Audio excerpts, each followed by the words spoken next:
Hi, I'm Miri, And I'm Janice, and this is the Bold Dime. We are here because we want to teach you, millennials, how to pack more power in your pocketbook. yes. So this video will have a lot to do with how to invest, how to save, and How to better manage your money, stay out of debt, and more control over that pocketbook. Okay. all right, Janice. Yes. So, what brought this project on for you? What brought about the project? Okay. We decided that this was really important for millennials because we discovered that financial institutions were mainly giving their services to people who had the wherewithal to get those services. So, for example, personal financial advisors and personal financial counselors, and even investment tools, information on how people can invest in the proper investment vehicles that they could use. It's as if it was only available to people that have money. No, I can definitely understand that, because even starting off, all I ever knew about my student loans were the emails that I got from, I think it used to be Sally Mae. Yeah. So Sally Mae would send me an email and I would pay my debt, but that was about it. All I ever knew about money was pay your school loans. Right. Or, for example, while you are in school, you clearly have no other financial options but to be in debt. Like, Yeah. Investment, what is that? I don't have any money to invest. Why would I do that? But we've learned that that's just not true. Yes. That's not the case. Even from the banks that you choose to hold the money that you do have, that could make a difference. Absolutely. And a lot of times people talk to us about saving. So you have your current account, and then your checking account, and then you have your savings account. But is that even in your best interest? That savings account, what is that savings account doing for you? Absolutely. Is there a way to make it better? And these are things that rich people know.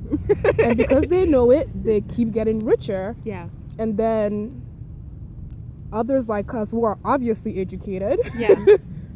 And I feel like we share a passion in the fact that millennials are such a great resource, not only financially, but just the fact that there are so many of us getting through and going through college. And yes, we are assuming large amounts of debt. That's true. But there is a way that we can turn this big Titanic around and learn how to better manage our money. No, yeah. I would definitely agree with that. So on the issue of This blog. Yeah, we're going to try to cover 4 main things. Yeah. So on my end, I'm going to talk more about investing. But actually, you should talk about what you're going to talk about, because yours makes... Sure. So I guess mine logically would come first. Yeah. And I'm going to first dig into spending habits, especially good and bad, and what can lead to better financial stability, and what obviously leads to poor financial situations. And then debt. Of course, bad spending leads to further debt. But also just the mere fact that, at least in our context, millennials are going into their first times high level spending practices. So for example, getting a college education or buying your first car, or one of the examples that I bring up is getting your first job, and then you get your check, and without really having knowledge of how to spend that money, you start to incur these really bad habits that can lead you into debt. That's so this blog is going to at least touch on those things, and then move into so for my part, I'm going to talk about investing. And investing usually is a hard topic for people who feel like they have no business background. I don't have a business background, and I would hear things like shares, like what's that? Debt, equity. Yeah. So there were all these high level, industry specific terms, these buzzwords that people knew. And actually, I was studying abroad, and there was this guy in my program. I remember this, and he was always stressed out about money. But he had money. Yeah. But he was always stressed out about money. So at some point in the program, we have to buy a ticket.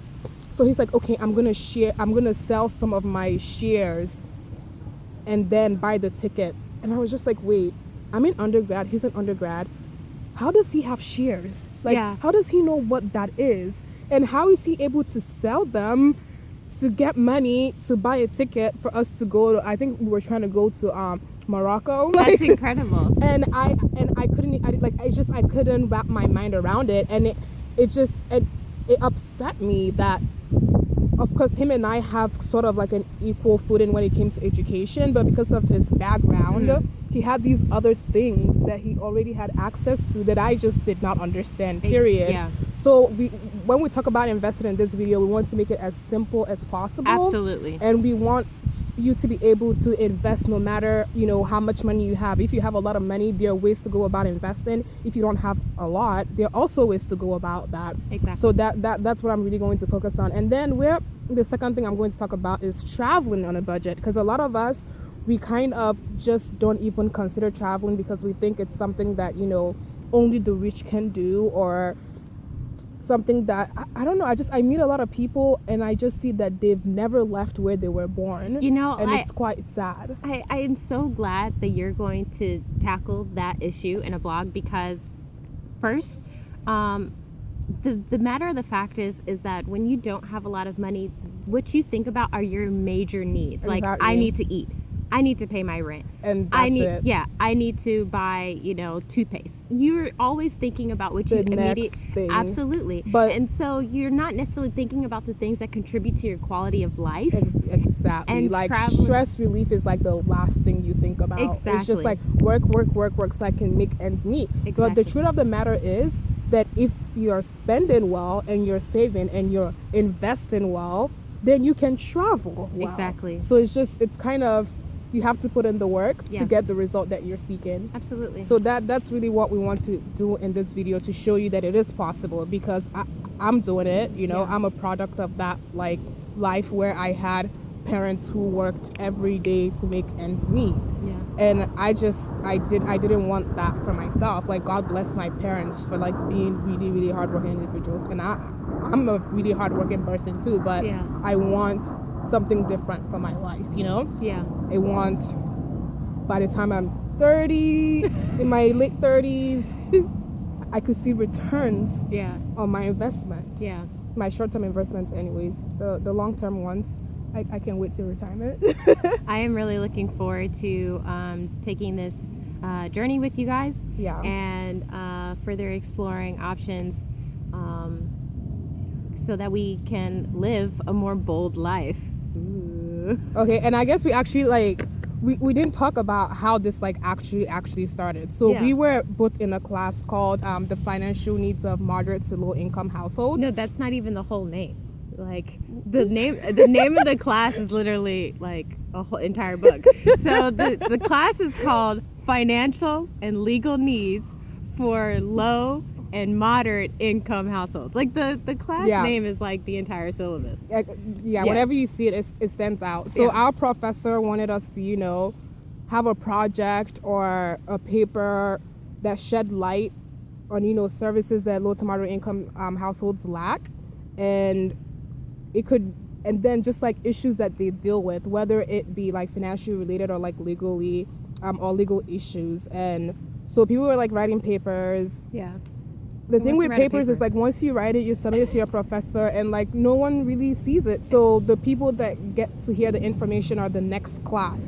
So maybe next year she would say to a class, my students from last year wrote this really interesting paper and this is what it says. But we wanted to do something that will actually reach a broader audience. Absolutely. And the purpose of the project is for low and moderate income households. So we wanted people of more low and moderate income households to get a chance to see the project. So that's why we decided to do a blog instead of a paper or a project. And this is important to us. I'm sure it's been, I think we've made it clear that we don't distinguish ourselves from anybody that we would want to reach out to. I think the stories that we're telling through our blogs and the topics that we touch on affect us first. Yeah. And then we recognize that it affects more people than just us. Yeah. So we just want to share a part of our life financial stories with you. Yeah, definitely. So stay tuned for video 1 on spending. Yeah. Yes. Yeah. All right. Bye. Bye.